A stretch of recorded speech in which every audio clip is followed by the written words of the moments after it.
Hello everyone, আমি রিয়া। আমার একটা নতুন মিনি ব্লগে তোমাদের জানাই অনেক ওয়েলকাম। সেই দিন ছিল সপ্তমী, আর এটা হচ্ছে আমার সপ্তমীর ফুল লুক। আর সেই দিন কিন্তু আমরা সবাই মিলে বেরিয়ে গেছিলাম সন্তোষ মিত্র স্কোয়ারে যাব বলে। আর একদম রেডি শেডি হয়ে বেরিয়ে পড়েছি। আর রাস্তায় দেখো কতটাই না ভিড়। এটা কিন্তু শিয়ালদায় নেমে এতটাই ভিড় যে কি বলবো, কাতারে কাতারে লোক যাচ্ছে সন্তোষ মিত্র স্কোয়ারে। বাট আমাদের সাথে একটা স্ক্যাম হয়ে যায়, সেটাও বলছি।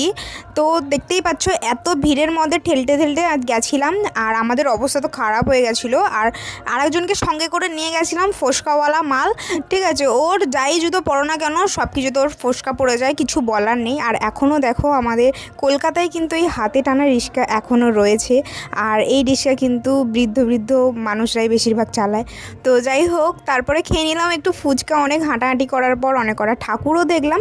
আর এত ঘেমেছি, বাট স্টিল আমার মেকআপ যেমন করেছিলাম তেমনই কিন্তু আমার মেকআপটা রয়েছে। এটাতেই মানে কি বলবো, অনেকটা স্যাটিসফ্যাকশান আসে।